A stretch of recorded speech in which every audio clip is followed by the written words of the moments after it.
por favor. Ahí sí. Sí, ahora está perfecto. Listo, bueno.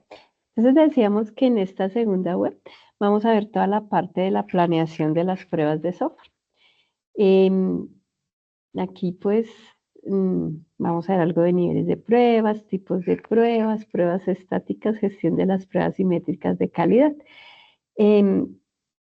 Pues resulta que todo lo que son proyectos de software surgen por algo que es la necesidad del usuario. ¿Listo? Entonces, esa necesidad del usuario se transforma luego en los requisitos desde el punto de vista del desarrollo de software.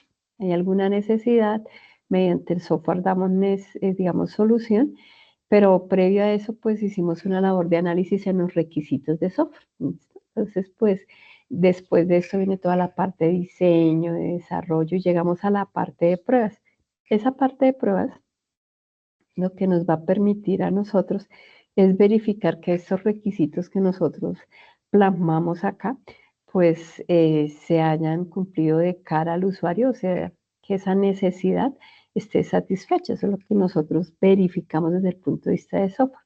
Y para pues verificar todo esto, que estos requisitos en realidad se hayan cumplido, entonces nosotros también hablamos de proyectos, pero desde el punto de vista de el proceso de pruebas de software. Entonces, pues los proyectos en realidad siempre surgirán desde necesidades del usuario. También pues recordando como para llegar a esta etapa de planeación, nosotros en nuestros cursos de pronto de análisis de sistemas, en requisitos, etcétera, se nos habló de que nosotros en el desarrollo de software tenemos metodologías. Una metodología es una serie de pasos que nos permite alcanzar algo. Venían unas metodologías tradicionales, o sea, antiguamente lo que se hacía era como un paso secuencial, como aquí nos lo dice, la cascada. Entonces, pues lo que teníamos era que primero se identificaban los requerimientos, luego los diseños, luego si completábamos el diseño íbamos a codificar totalmente completada esta etapa, íbamos a pruebas y el mantenimiento.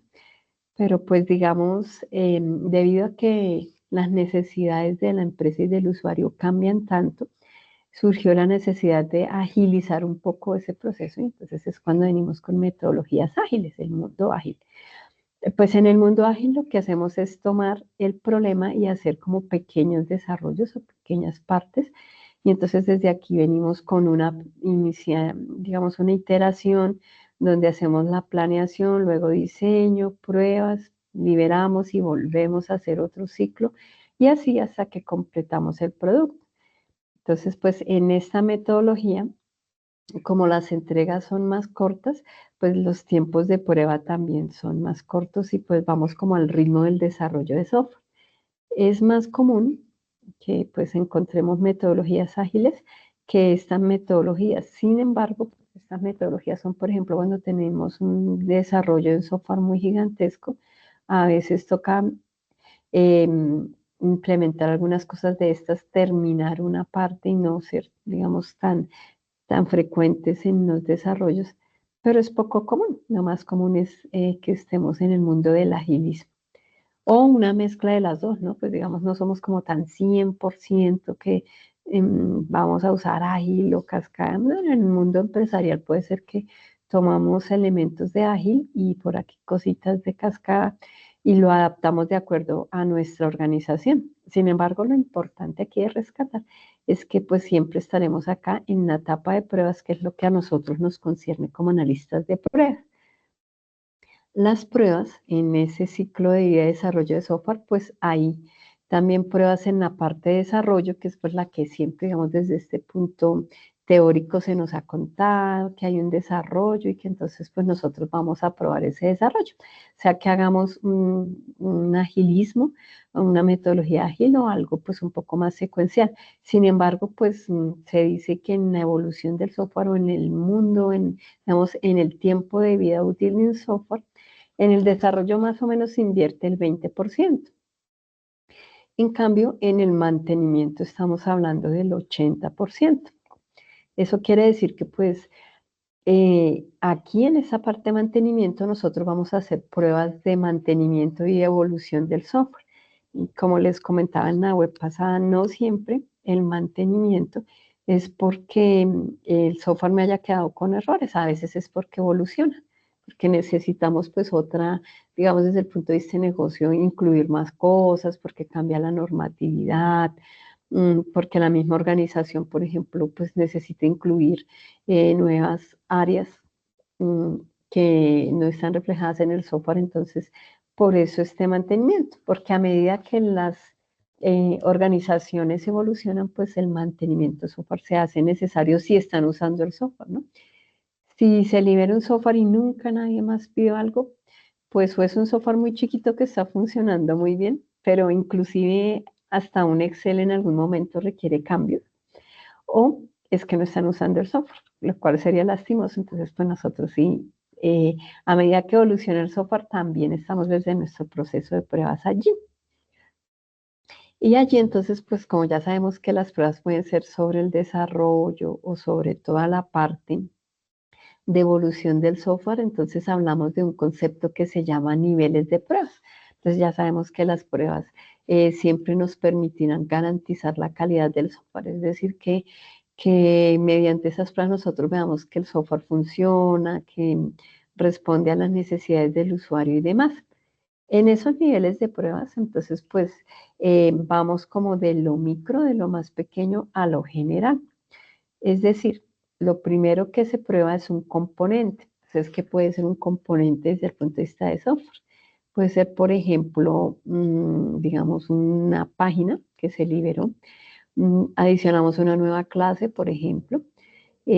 También pudimos nosotros haber dicho, incluye un procedimiento almacenado, alguna cosa muy pequeñita que nosotros tenemos allí, es el componente.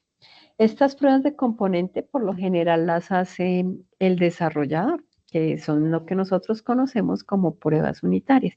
Sin embargo, pues yo como analista de pruebas también puedo hacer pruebas de componente. Entonces, por ejemplo, están haciendo un desarrollo netamente en SQL que va a mirar la base de datos y a mí me piden que pruebe una parte. Pruebe, por favor, que este procedimiento almacenado, esta función esté retornando. Yo pruebo ese componente únicamente, ¿vale?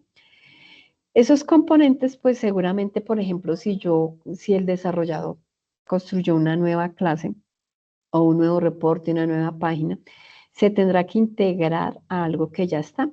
Entonces vienen las pruebas de integración. Es ver que este componente que yo tengo aquí, cuando lo adiciono al software que ya está en ejecución, pues esté muy bien, que no haya problemas de compatibilidad y demás.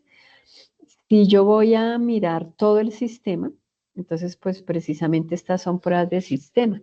Es algo como, por ejemplo, que nosotros llamamos a veces pruebas de regresión. Depende qué tan dramático, es decir, el impacto del software que nosotros estemos desarrollando el cambio. Entonces hay que a veces incluir cambios en todo el sistema. Imaginémonos, por ejemplo, que nosotros tenemos el sistema de notas de la universidad y pues nos imaginamos que allá habrá una tabla estudiante que tiene toda nuestra información y todo nuestro historial de notas y demás. Por algún motivo tocó, pues, digamos, adicionar alguna información de nosotros como estudiantes y tocó alterar, por ejemplo, la tabla de estudiante donde está toda esa información.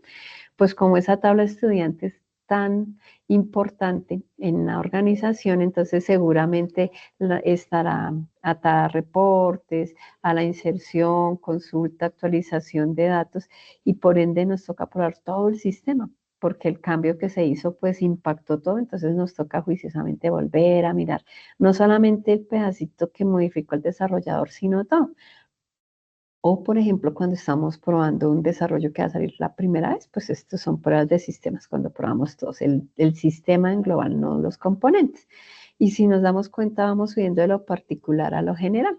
La última es la prueba de aceptación. Esa prueba de aceptación se hace con los usuarios. Entonces, cuando uno es el analista de pruebas, digamos, las últimas etapas, ya después de que nosotros probamos al interior del grupo, vemos que el sistema pues está haciendo lo que se planteó desde los requerimientos. Entonces son las pruebas de usuario con la parte de aceptación. Allí lo que hacemos con los usuarios habitualmente es volver a retomar o casos de uso o requerimientos ¿qué fue lo que usted pidió? Este es el software que está así. Es una manera también de verificar que se haya cumplido pues con todo lo que el usuario nos decía desde el punto de vista de su necesidad. Entonces aquí está esa aceptación. A veces pasa que acá el usuario, pues entonces, y pasa mucho en la vida real, que el usuario dice, ay, pero faltó ponerle tal cosita, el reporte debía tener ta, ta, ta. A veces cuando son unos cambios pequeños, entonces los líderes técnicos dicen, bueno, es un cambio menor, incluyanlo, estamos bien de tiempo. Otras veces, depende de lo que descubra aquí el usuario, porque resulta que aquí el usuario ya haciendo pruebas, no, eso no era lo que quería, faltó tal cosa y pasa también, ha pasado, yo lo he visto en proyectos. Entonces, acá en ese momento que nos digan que falta algo, pues dramático implica que nuevamente tengamos nosotros que hacer otra iteración en el desarrollo de software. Entonces, estas pruebas de aceptación nos permite detectar todo eso.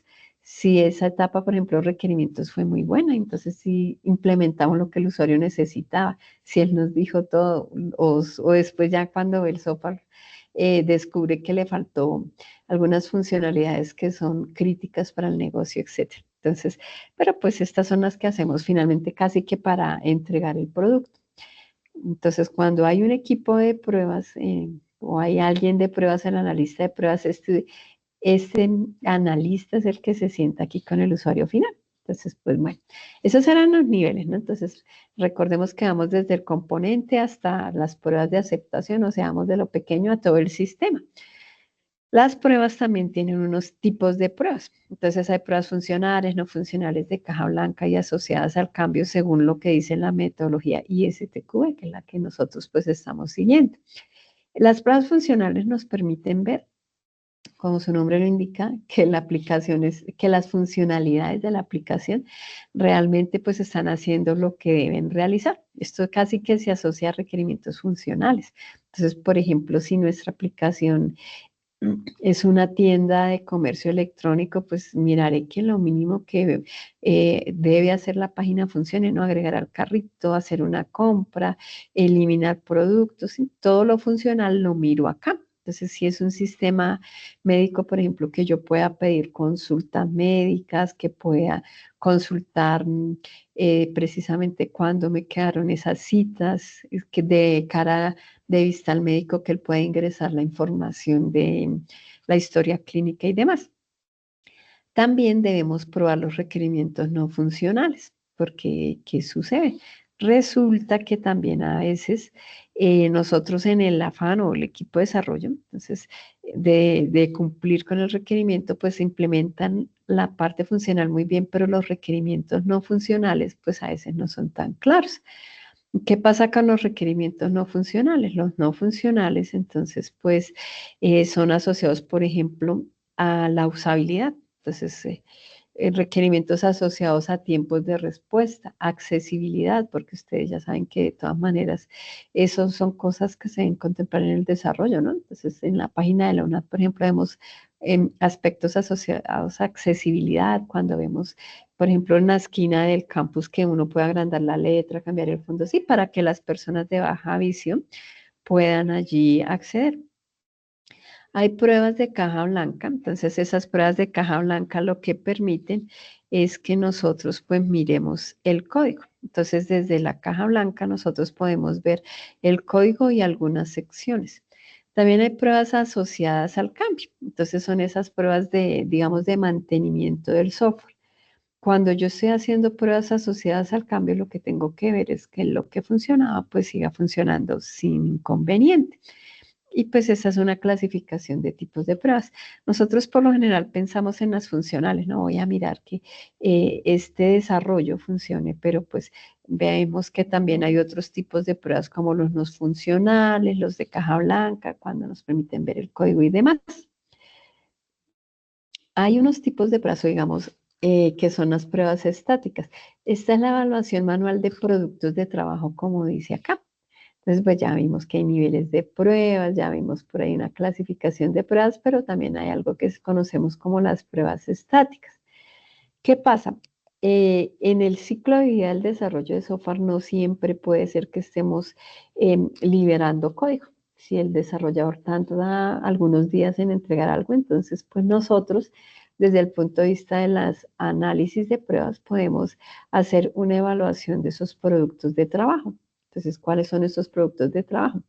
Por ejemplo, ver especificaciones de requisitos o historias de usuario o especificaciones de diseño de arquitectura, por ejemplo, estos modelos UML, los requisitos y demás, me permiten a mí ver cuáles son los casos de uso, que es, digamos, el diseño que nosotros hacemos de la prueba desde nuestro ámbito de analista de pruebas que yo debo construir. Entonces, para eso, por ejemplo, yo miro los requisitos funcionales, no funcionales, incluso el diseño de la página web, cuáles modelos yo tengo allí y demás. También puedo ver, por ejemplo, código. Entonces, lo que yo les decía, si resulta que nosotros tenemos que probar, eh, no sé, por ejemplo, un componente SQL, puedo verlo allí, una clase nueva, entonces yo puedo ver cómo la implementaron y puedo hacer unas pruebas allí puntuales. Hay algunos productos de prueba con los que ya se cuenta. Entonces, por ejemplo, hay casos de prueba. Y con esos casos de prueba, que era lo que yo les decía, que tenemos un formato, entonces con esos casos de prueba, yo puedo volver a tomarlos de base para hacer un siguiente set de prueba. Entonces, si hay un caso de prueba asociado, por ejemplo, a algo de parametrización del sistema, por ejemplo, parametrizar, digamos, cursos académicos en un sistema de notas, y luego me toca parametrizar, por ejemplo, algo asociado a periodos académicos, pues de pronto alguna funcionalidad de allí me sirve. También pueden haber listas de chequeo, no siempre son casos de prueba, hay lísticas en las cuales pues yo puedo ir contando. También puedo tener diagramas de actividades, modelos de proceso, manuales de usuario. Toda esta documentación pues me sirve a mí y esa documentación yo lo tomo de base para mis pruebas.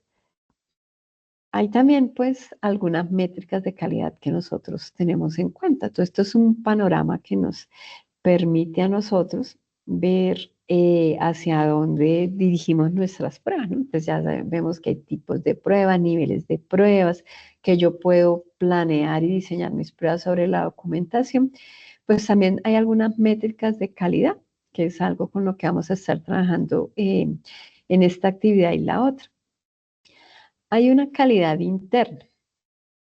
¿Eso qué quiere decir?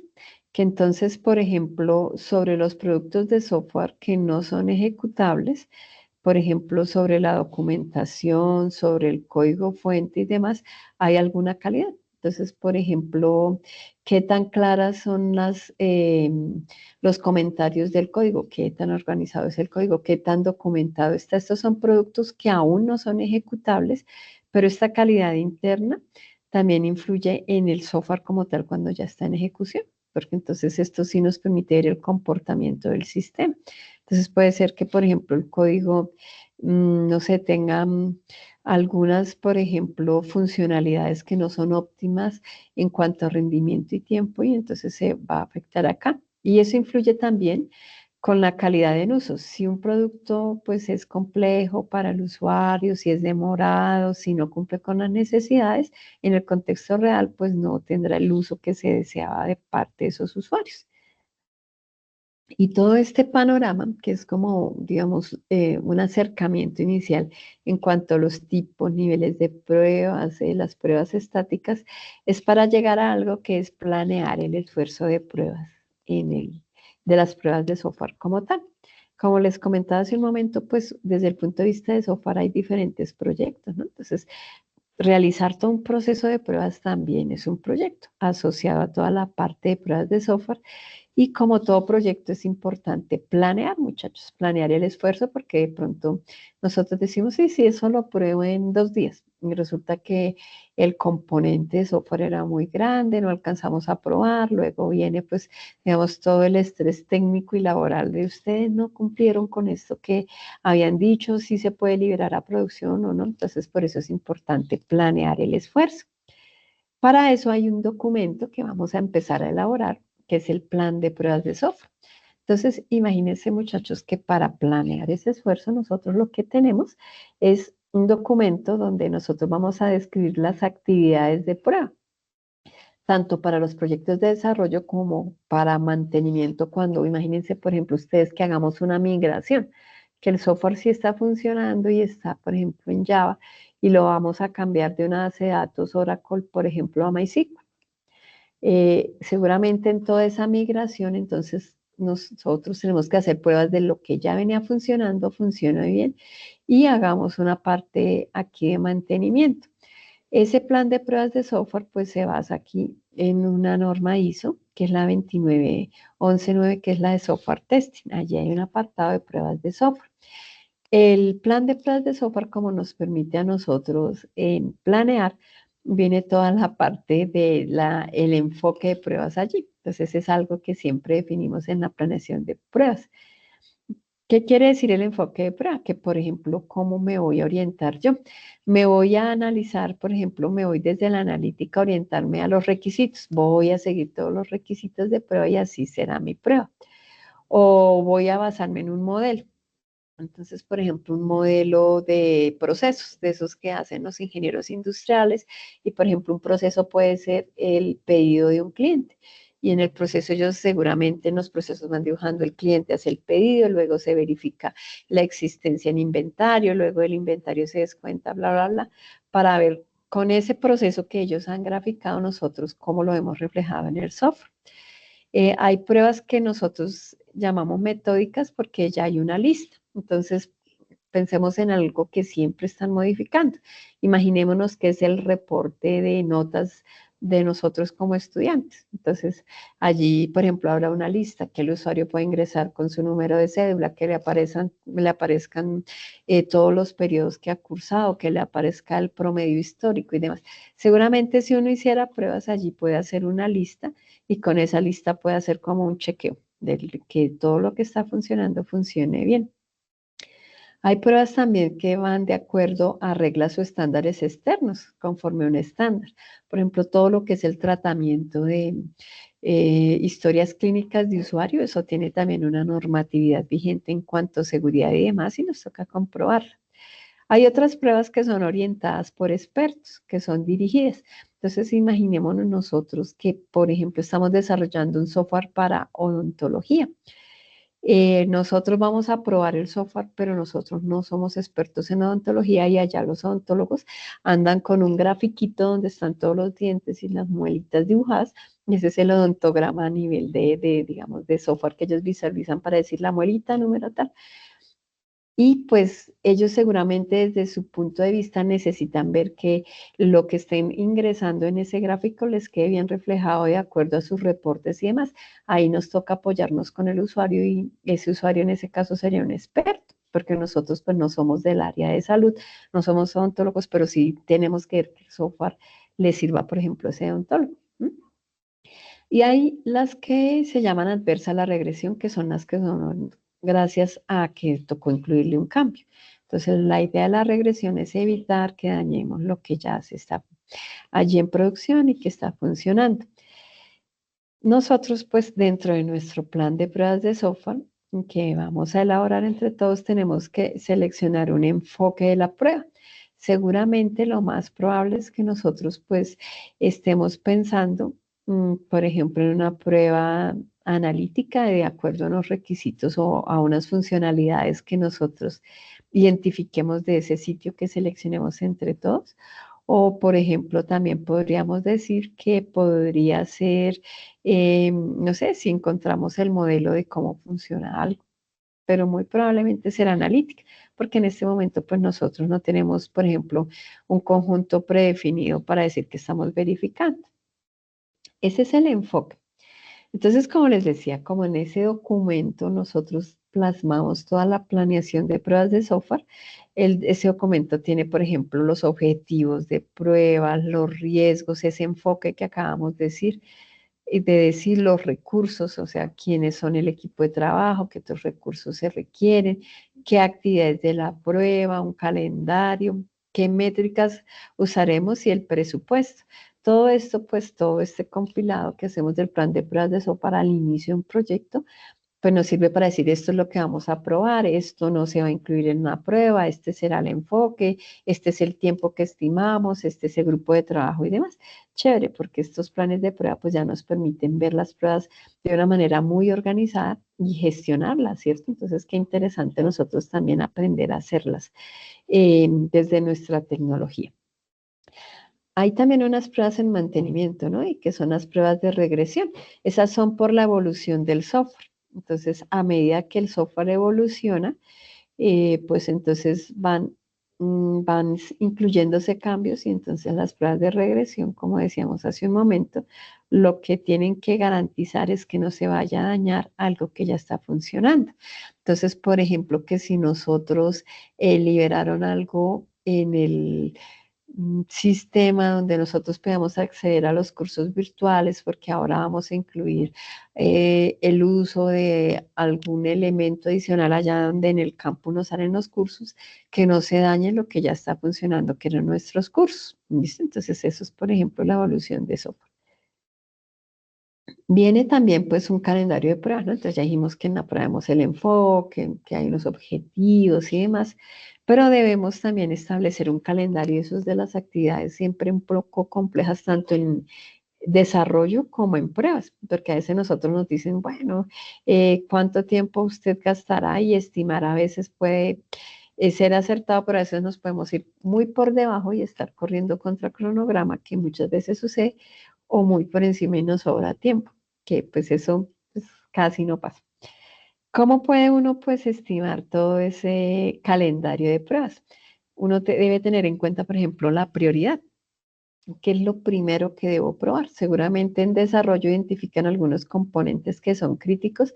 Nosotros también seguramente desde pruebas identificaríamos qué es lo primero que yo debería probar. Por ejemplo, en nuestros ejercicios académicos nosotros deberíamos probar el login para muchas cosas, porque el login de pronto me permite buscar, no sé, por ejemplo, un producto en una página, no necesariamente, pero sí, si estoy en un curso virtual, de pronto el login me va a permitir acceder a ese curso y demás. Puede ser que a veces necesitemos del login para un conjunto de pruebas. Las dependencias, entonces, va relacionado con esto. Entonces, si para hacer un pedido yo tengo que estar logueado en el sistema, entonces, pues, quiere decir que ese caso de prueba del pedido depende del login. Entonces, sí, ahí vendríamos desde ese punto de vista viendo las dependencias. Pruebas de regresión, en el caso que en el proyecto existieran pruebas de regresión, también se deberían contemplar. ¿Y cuál es la secuencia más eficaz de prueba? En todo caso, lo importante aquí es optimizar el calendario de pruebas. Y para estimar ese esfuerzo, entonces uno puede ver o proyectos similares. Entonces, más o menos probando módulos de parametrización nos demoramos X tiempo, entonces son valores típicos, por ejemplo, o la experiencia del experto, que ese experto puede ser el líder técnico, el líder de desarrollo, puede ser nuestro líder de pruebas y nosotros solo somos un equipo de pruebas, entonces aquí hay alguien que siempre nos brinda desde su experticia orientaciones válidas. Y otra cosa importante también en las pruebas, entonces, es pues la gestión de la configuración, es lo que nosotros pues vemos desde el punto de vista de diferentes repositorios de software para mantener las versiones y demás. Lo importante es que nosotros identifiquemos los elementos de manera única. Entonces, mirar versiones, mantener la trazabilidad y demás. Y que todos los documentos estén identificados de manera única. ¿Listo? Entonces, eso es. En la gestión de defectos, pues resulta que nosotros cuando ya estamos haciendo pruebas de software, nosotros podemos ver allí que identificamos algún defecto de software. Y pues esa es la idea, ¿no? Pues encontrar algo que se pueda mejorar. Entonces, todo lo que encontremos siempre se debe registrarse en un Excel, en una plantilla, se debe hacer seguimiento de si le cambiaron eso que yo sugerí, sea en esta liberación de software, sea en la siguiente, y tener cuidado con los falsos positivos. Eso, pues, por ejemplo, sucede porque estamos usando, digamos, datos de prueba, por ejemplo, alterados, ¿no? Entonces nosotros pensamos que esos datos vienen de una copia exacta de la base de datos, pero de pronto entonces el equipo de desarrollo también metió datos inconsistentes para sus pruebas unitarias. Entonces a veces nosotros decimos, mire, hay un error en el software, pero son datos inconsistentes. Ese es un dato, un falso positivo que también nos debemos tener en cuenta nosotros. Las pruebas también tienen riesgos, ¿no? Entonces ustedes dirán, uy, pero este plan de pruebas contiene muchas cosas. Sí, porque es la planeación de todo lo que nosotros proyectamos hacer. Por eso aquí contemplamos dependencias, contemplamos riesgos y demás. Hay riesgos asociados al producto. Por ejemplo, se puede ser un riesgo que no satisfaga las necesidades del cliente en cuanto a lo que él requería. Entonces el usuario quería una cosa y desarrollo hizo otra o necesidades de calidad. El software no tiene, por ejemplo, una interfaz que sea fácil, intuitiva, amigable. Es complejo de usar, entonces para los usuarios es difícil. Entonces ese puede ser un riesgo asociado al producto, a cómo se construyó. Y también hay riesgos asociados a proyectos. Por ejemplo, que haya riesgos técnicos de proveedores que me empiecen a retrasar el proyecto o un efecto negativo que yo tenga para cumplir los objetivos. Bueno, y esto es como el panorama en cuanto a las pruebas de software, muchachos. Entonces vamos a ver desde el campus virtual qué se nos pide. No sé si aquí tienen alguna duda o si no, pues vamos viendo acá cómo nos vamos a organizar. ¿Listo? Esto pues es como toda la parte teórica que ustedes están abordando. Perdón, miro por acá. Yo sí tengo una duda, ingeniera. Sí, Es que cuéntame. muchas veces se asocia el tema de la calidad de las pruebas, o no, de la calidad del software en función de la cantidad de issues o situaciones que se identifican. Si yo solamente estoy haciendo un set de pruebas para medir funcionalidad versus historia de usuario, el argumento de la calidad de software no vendría siendo válido, porque lo que estoy cumpliendo a nivel de calidad es la funcionalidad de mi aplicación, no la calidad del software con la que se construyó. Ah, sí, claro, porque ahí estamos hablando, por ejemplo, de la calidad. Digamos, hay como dos niveles de calidad, ¿sí? Entonces está la calidad del producto y la calidad del proceso. Entonces, por ejemplo, el producto es, no sé, un producto que quedó, por ejemplo, lento en tiempos de respuesta o no satisfajo las necesidades del usuario, no sé, que el usuario pues no pudo allí usarlo, le faltó pues como una parte para que el software se pueda usar y demás, pero también viene toda la parte de la calidad del proceso. Entonces, puede ser que estamos en un ambiente donde todo es para allá y entonces desarrollo anda constantemente entregando y por el afán de entregar no hacen pruebas, por ejemplo, unitarias.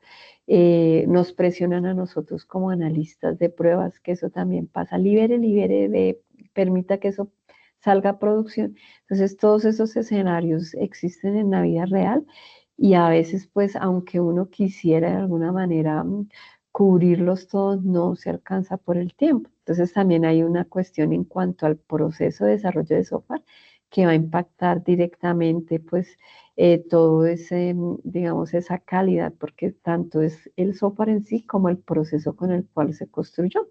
Entonces, por ejemplo, si estamos en un ambiente de sobrecarga laboral, eh, puede ser que el equipo de desarrollo, pues, no sé, empiece a cometer errores en el desarrollo y se vean desde la parte de pruebas.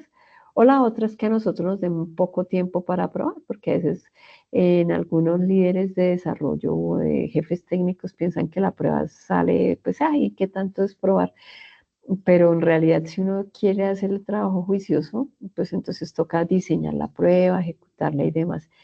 Y no es a veces el tiempo con el que contamos como el adecuado. En ese caso, pues nos toca entonces como dar prioridad a las rutas más críticas del sistema, si es que nosotros las conocemos, ¿no? Entonces, por ejemplo, si yo ya conozco el sistema o el proceso en el cual voy a trabajar, yo ya sé que donde sería imperdonable que el software fallara para en tal y tal parte. Si soy un analista de pruebas nuevo, pues ahí más o menos me toca guiarme un poco tanto por la orientación del líder, bueno, ¿a qué le damos prioridad de pruebas o por la parte de los requerimientos de usuario que nosotros pues tengamos allí? Pero digamos, la cuestión no siempre será por la cantidad, como tú dices, porque puede ser que no siempre los alcancemos de acuerdo a tiempos ya en un entorno real, productivo en empresa, sino lo que se alcance a probar, pues de alguna manera también garantice que lo que yo probé y esas funcionalidades críticas estén bien, ¿sí? Entonces sería como algo que nosotros miraríamos allí. Bueno, no sé si tienes otra pregunta o continuamos por acá. No, así estuvo bien. Gracias, ingeniera. Listo, bueno, muchas gracias. Entonces vamos aquí para la planeación del proceso de pruebas. Entonces acá tendremos esta actividad hasta el 21 de septiembre. ¿Cuál es la idea acá, muchachos? Empezamos toda la parte de pruebas. En esta parte de pruebas, entonces nosotros como grupo colaborativo vamos a seleccionar un solo sitio para probar entre todos. ¿Listo? Entonces, como les comentaba en la web anterior, les sugiero trabajar en los grupos colaborativos y por favor, entonces usted también, cada uno de ustedes, coloque en el foro la participación, porque si no, pues también, pues uno como grupo colaborativo espera a los compañeros hasta cierto tiempo y si no aparecen, pues ya uno empieza como grupo a articularse. Entonces la idea es que ninguno quede desarticulado, sino que todos estemos trabajando de alguna manera articulada para hacer óptimo este proceso. Tendremos 3 semanas, listo, del 2 de septiembre al 21 de octubre. Entonces, pues hay dos actividades, una individual, una colaborativa, listo.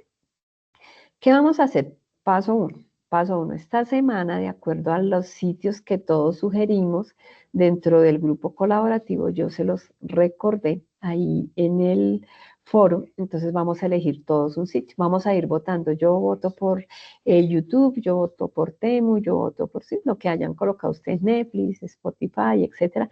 Y vamos a ver cuál es el sitio que seleccionamos. Pero la idea es hacerlo lo más pronto posible para poder avanzar. De manera individual voy a hacer un primer conjunto de pruebas que son pruebas estáticas, o sea, esas son pruebas sobre algo que ya está, que no es código ejecutándose, sino en este caso es sobre el servicio de ayuda del sitio, sobre la página de ayuda, el manual de usuario, etc. Para eso, entonces vamos a buscar una norma que es la NTC 5420-2, donde la encontramos. Entonces nosotros ingresamos a nuestro campus virtual, que creo que yo ya estaba por acá, por la biblioteca. Aquí por la biblioteca, entonces vamos a ir a la sección de base de datos. Vamos a buscar las de Contec. Entonces, pues me voy acá, porque ya tiene su manera aquí de ingresar. Listo, le vamos a dar ingresar y vamos a mirar aquí lo que nos dice la guía, que es la 5420 rayados, que es donde podemos identificar algunas de las métricas que vamos a hacer. ¿Qué es la métrica? La métrica es algo que nos permite medir, ¿cierto? Como nosotros somos desde el punto de vista de ingeniería y del área de ciencias y tecnólogos y demás, nosotros siempre estaremos midiendo algo, número de, por ejemplo, de funcionalidades que se describen versus el número que se ejecuta. Por poner un ejemplo, eso es una métrica. Acá entonces pues me carga la página inicial de Contec, yo busco la norma, que en mi caso es la 5420, y acá pues me va a permitir visualizar. Esta es una adaptación de algunas cosas de la ISO. Entonces dice que es la 5420 rayita 2, ¿listo? Entonces nos vamos para acá. Y por aquí entonces él me la va a dejar visualizar, donde dice visualizar esta norma. Entonces vamos a ver qué nos dice la guía de actividades. La guía nos dice que con esta norma técnica vamos a buscar lo que es asociado a comprensibilidad y capacidad de operación. Entonces, esas métricas que están allí las vamos a mirar para diligenciar el anexo 3 de las pruebas estáticas. Listo. Entonces, anexo 3 la vamos a mirar aquí en el sitio donde encontramos la guía. Entonces, recuerden que por aquí nosotros tenemos ahora los anexos, vienen ahí ahora ubicados. Entonces, la idea es que entonces sobre el sitio que nosotros seleccionemos, yo empiece a mirar aquí diferentes criterios de lo que me dice la norma. Entonces, de la página 44 a 49 hay una sección de comprensibilidad. Entonces, 44 a 49 según la norma técnica, que por acá la debo tener. Bueno, miremos por acá donde la cargó. Chan, chan, chan. Tal vez acá sí. Listo, aquí están las métricas de comprensibilidad. Entonces, vamos a elegir las métricas de comprensibilidad que nosotros queramos trabajar sobre el sitio. Entonces, si la idea es que, por ejemplo, yo entre al sitio de ayuda de, por ejemplo, Amazon, yo evalúe la claridad de la descripción de esa ayuda. Entonces, la métrica dice que me va a orientar para saber qué proporción de funciones yo entiendo después de leer el producto. ¿Listo? Entonces, si el producto me dice, por ejemplo, cómo hacer el pedido, entonces lo que voy a hacer es mirar el número de funciones que yo entiendo según lo que dice la guía y según en la operatividad. Entonces, para eso aplicaremos una fórmula que es el número de funciones que yo entiendo sobre el total de funciones. Por ejemplo, si yo escogiera claridad de la descripción, ¿listo?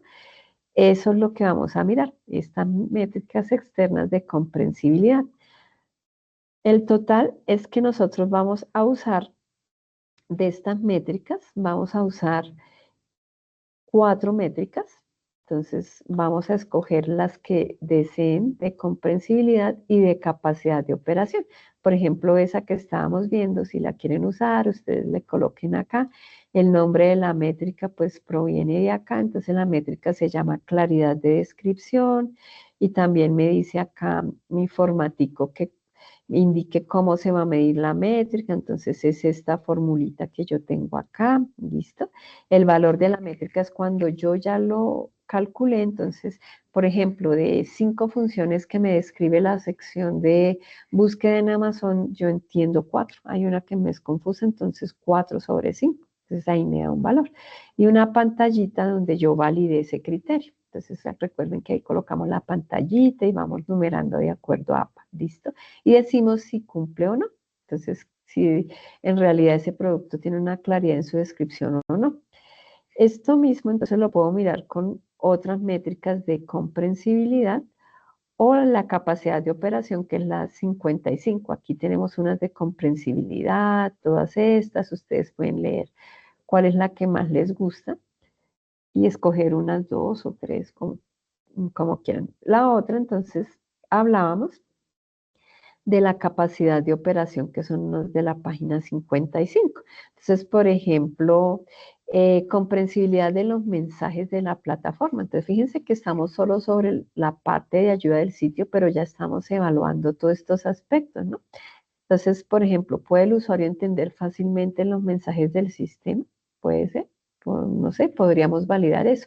Entonces, ¿qué tan claros son algunos mensajes? Hay mensajes que en algunas plataformas son confusos y uno no los puede validar allí.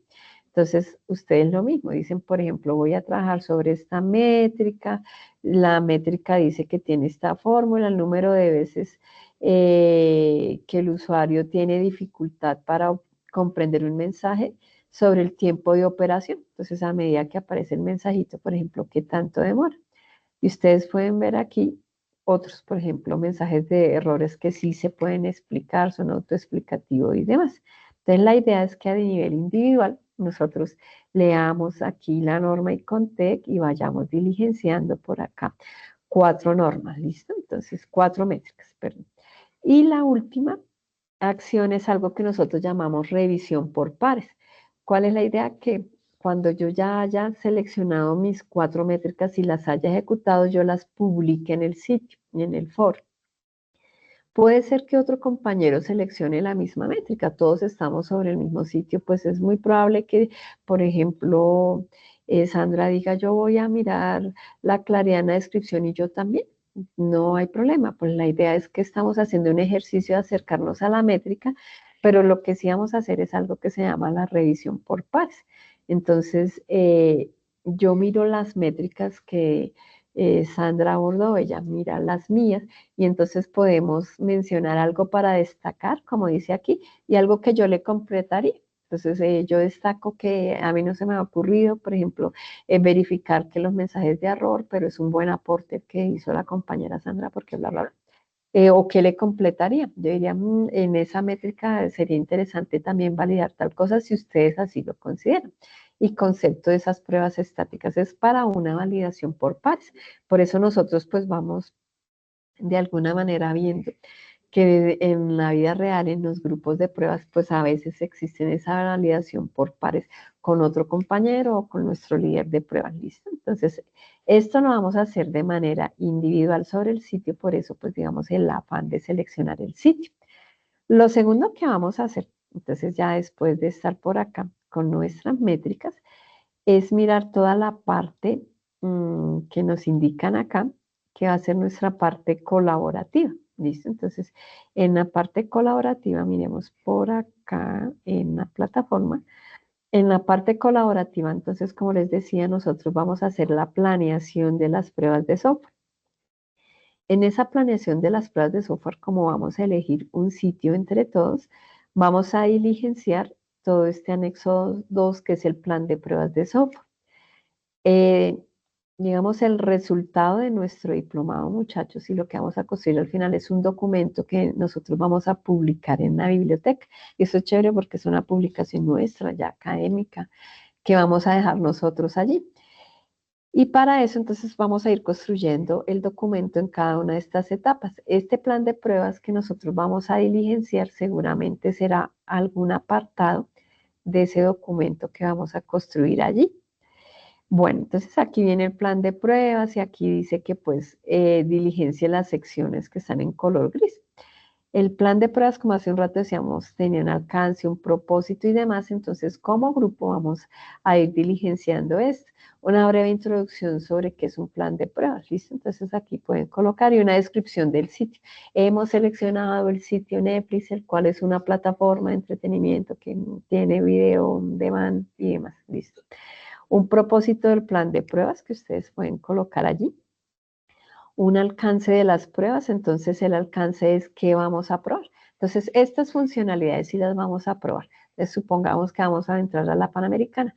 Entonces, el buscar libros, el consultar mi pedido, redes sociales, estas funcionalidades las vamos a probar. No vamos a probar, por ejemplo, tal cosa, hacer un pedido.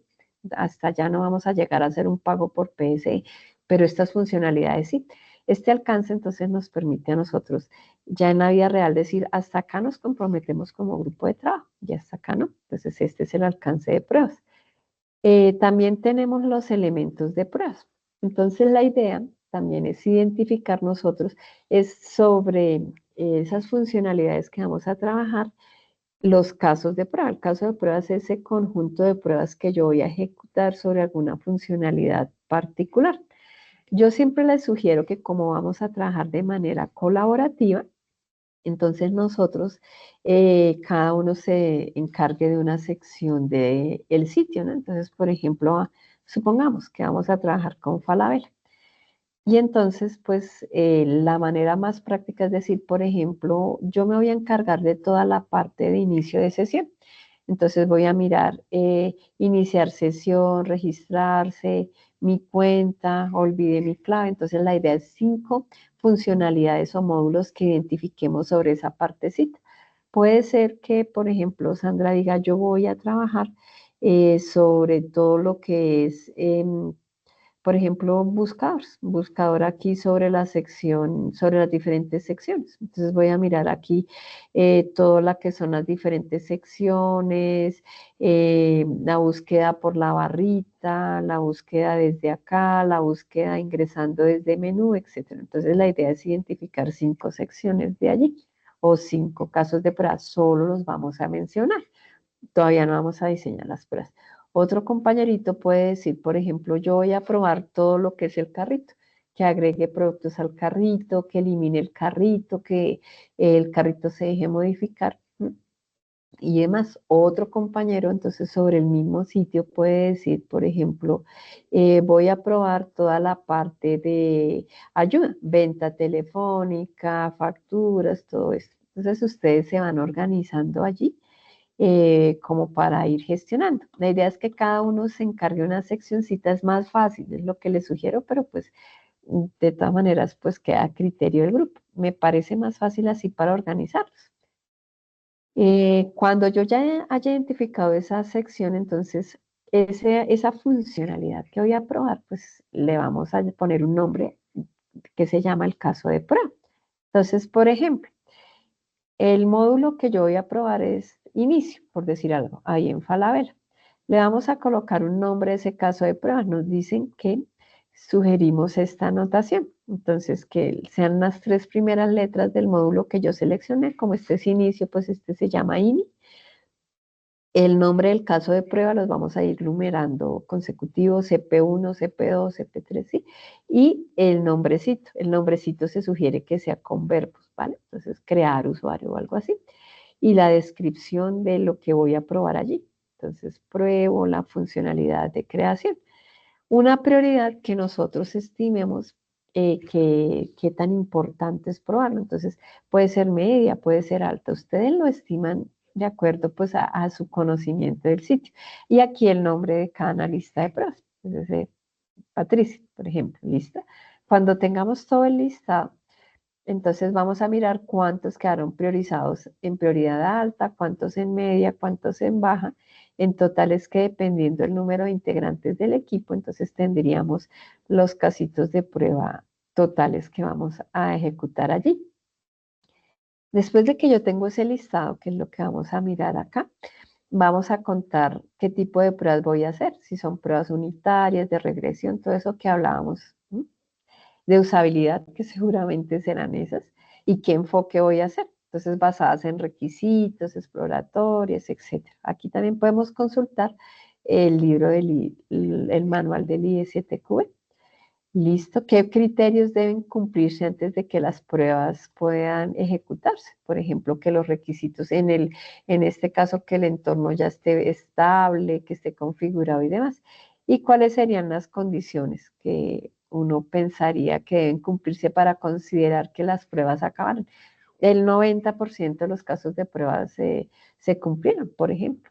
Se identificaron algunos defectos críticos para el sistema, algo que ustedes pues consideren que se puede colocar allí. Y tenemos también entonces documentos, algunos entregables que nosotros pensaríamos, ¿no? Entonces vamos a entregar para nuestro caso casos de pruebas, ¿sí? Pero en la vida real uno, pues este plan de pruebas puede ser que a usted les sirva más adelante, uno podría hasta entregar script de pruebas, ¿cierto? Si estuviera, por ejemplo, haciendo consultas sobre SQL o algo así, documentos de métricas, informes de pruebas, este seguramente después lo vamos a volver a revisar en la última etapa. Vamos a mencionar quién es nuestro equipo de trabajo. Vamos entre todo el equipo a elegir un líder. El líder también hace pruebas, solo es para que nosotros entendamos desde un punto de vista académico que todos los equipos tienen un líder. Entonces van a seleccionar un líder. Si ustedes no eligen, entonces yo elijo un líder por grupo. Ese líder también pues se encargará de enviar el documento al campus, ¿listo? Para evaluación. Y aquí pues colocamos todos los integrantes del grupo. Vamos a identificar algunos riesgos. Entonces, por ejemplo, ¿qué riesgos pueden ocurrir en un proceso de pruebas? Que haya una mala configuración del ambiente de pruebas y yo no pueda iniciar. Que, por ejemplo, los analistas de pruebas no conozcan bien el sitio, por ende, entonces tendrán una curva de aprendizaje y se van a demorar. Que desarrollo me entreguen tarde el producto, por ende me va a demorar. Los riesgos que podrían pasar en un proyecto de pruebas. Entonces la idea es que cada uno de nosotros identifiquemos un riesgo, aquí lo vamos numerando, por aquí nos dicen si es un riesgo de, por ejemplo, de cronograma, que era el que comentábamos, pues me entregan tarde, de experiencia porque no conozco, un riesgo técnico, entonces la base de datos de pruebas no estaría disponible, etcétera, los que ustedes se imaginen que podrían suceder. Contar, por ejemplo, ya detallar el técnico, ¿no? Si no se recibe a tiempo, el equipo retrasará sus pruebas. Entonces, por aquí bien. ¿Cuál sería el efecto que esto causaría? Y mirar una señal de alarma. Entonces, si a la fecha de entrega del equipo de desarrollo no se ha entregado pues al finalizar de la tarde el componente de software, entonces seguramente ya empezamos con un retraso en nuestro cronograma de pruebas. Y de acuerdo a eso, nosotros vamos a mirar qué probabilidad suponemos que tiene ese riesgo de que ocurra. Entonces alguien puede decir, riesgo técnico un ataque en el sitio de Amazon y entonces todo el servicio está caído, no pudimos probar. Pues es una probabilidad muy baja, pero la puedo colocar muy rara. Entonces la voy a colocar acá y miraría el impacto de acuerdo a que el riesgo ocurra. Entonces, podemos decir que algo, por ejemplo, que el equipo de desarrollo se demora en entregar, entonces miramos acá en esta tablita. Entonces, que eso sí puede pasar. Entonces, la probabilidad puede ser media o alta de que el equipo de desarrollo no entregue. Y el impacto, si el equipo de desarrollo se demora, por ejemplo, en entregar, puede ser un impacto que sea alto, por ejemplo. Entonces, fíjense que acá con esta A de alto o de MA de muy alto y una probabilidad, yo puedo calcular cómo sería mi riesgo. Si la probabilidad, por ejemplo, de que el equipo de desarrollo se demore es media, pero el impacto es alto, o sea, mi riesgo es alto donde eso se materialice. Entonces, esa es la idea también de este ejercicio de los riesgos, ir viendo cómo nosotros eh, de alguna manera identificamos riesgos para estar preparados por si eso llega a pasar, porque pues es una probabilidad que ese riesgo se materialice. Entonces aquí, dependiendo de la letrica, cuando yo voy buscando acá impacto en esta escala con probabilidad en esta, entonces yo puedo darle un valor numérico. Entonces, por ejemplo, a mí me daba A de alto, ¿no? Lo del ejemplo del equipo de desarrollo, entonces en un valor numérico de 1 a 5 es 4. Y ese 4 es el que nos colocan por acá, impacto, probabilidad, y por acá entonces veníamos con el valor de 1 a 5, entonces acá es donde colocamos la letrica. Y nosotros vamos a colocar qué haría yo.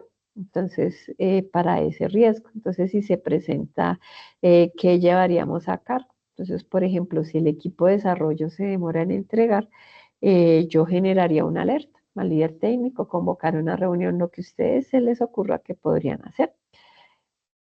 Posterior a esto, pues entonces vamos a estimar tiempos, ¿no? ¿Se acuerdan que hace un rato habíamos dicho por acá que habían unos casos de prueba, de acuerdo al listado que nosotros íbamos identificando, que le dábamos prioridad alta, media y baja? Eso lo vamos a usar para estimar por aquí los tiempos. Entonces, diligenciando esta tablita, vamos a decir, por ejemplo, cuántos casos de uso quedaron en probabilidad alta. Entonces, de 20 casos de uso, 10 quedaron en probabilidad alta, 8 en probabilidad media y 2 en probabilidad baja. ¿Listo? Esto en diseño. En la vida real, pues una cosa es el diseño y otra cosa es la ejecución de pruebas. En nuestro caso, nosotros también tenemos dos fases en nuestro diplomado. El diseño es como tal sentarnos a pensar qué lleva ese caso de prueba. Y la ejecución es como tal ejecutar la prueba de software y ir tomando apuntes y ver cómo nos sale.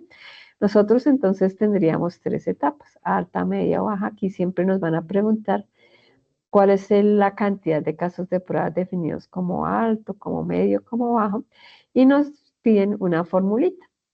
Este peso en minutos por el número de casos de prueba, ¿listo? Entonces acá, estos minutos son estos que vienen acá, muchachos. Entonces, cuando algo está clasificado como alto, son 120. Hace un rato decíamos que teníamos 10 casos de prueba en probabilidad alta. Entonces, 120 por 10 sería lo que colocaríamos aquí sobre el número de casos de prueba. ¿Listo? Entonces, aquí esto nos permite identificar, digamos, cuál es esa estimación de tiempo. Este es el número total, ¿no? Entonces decíamos, por ejemplo, 120, que sería de probabilidad alta por el número de casitos de prueba que quedaron allí, 10, sobre el total de casos de prueba, que serían 20.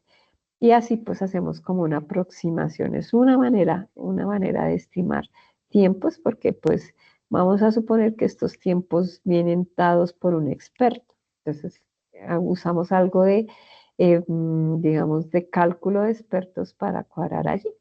Entonces ya tenemos acá, por ejemplo, la estimación de tiempo, la identificación de los casos de prueba, unos riesgos, y estos son los que nosotros vamos a colocar acá. Entonces vamos a colocar la estimación en cada uno de esos. Entonces de acuerdo a esta tabla, como vimos unas pequeñas conclusiones en estimación de tiempo Y vamos a mirar por módulos. Por ejemplo, entonces, lo que yo les decía, yo me voy a encargar del módulo de Logic. Entonces, vamos a mirar cuánto tiempo me voy a gastar en diseño, en ejecución, en documentación. Esto es como para ver por analista detallado cómo está. Y adicional a esto, pues también tendremos un cronograma. Lo podemos hacer en GAN, lo pueden buscar, pues, de alguna manera lo pueden realizar en alguna herramienta online o incluso en Excel si así lo desean colocar. La idea es colocar el rango de tiempos en el cual nos vamos a demorar.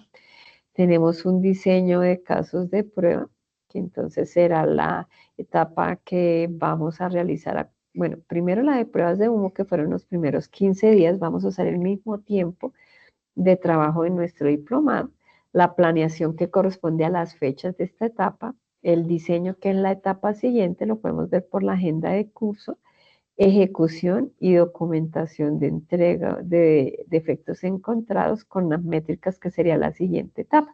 Entonces, con esas 4 etapas vamos a estimar los tiempos. Digamos que las fechas ya las tenemos porque podemos guiarnos por la agenda del curso. También vamos a incluir esos recursos que nosotros consideramos. Entonces, el número de personas que están allí, qué herramientas hay para automatización. Nosotros vamos a hacer una prueba muy pequeña con una extensión para los navegadores que se llama Selenium. Vamos a colocar, por ejemplo, qué estrategias yo usaría para la gestión de los datos de prueba. Entonces, con los datos de prueba los van a crear los mismos analistas, los voy a obtener de algún sitio o demás. Por ejemplo, si yo estoy probando buscar diferentes elementos en una tienda online como Falabella que veíamos, entonces seguramente los datos de prueba los va a definir el analista. Probaré sobre el siguiente producto. Entonces así construiremos estos datos de prueba. Pero puede ser que alguien, por ejemplo, los obtenga del mismo sitio de ayuda. Hay estas secciones, entonces pues voy a mirar si es verdad que busca eso. Y generamos las conclusiones y las referencias bibliográficas. Este anexo, que cuando lo completemos, entonces lo vamos a verificar que esté en normas APA. Muchachos, si le ponemos una portada aquí bien chévere, como dice acá, una introducción, verificamos que las tablitas ya vayan en APA, ustedes ya investigaron cómo son las normas APA, y todo esto con miras a que el documento nos quede bien chévere, bien construido, y por eso vamos adelantando el documento final de entrega, el que se envía para biblioteca, pero también hacemos una planeación. ¿Listo? Entonces, este es un trabajo para articularnos como grupo.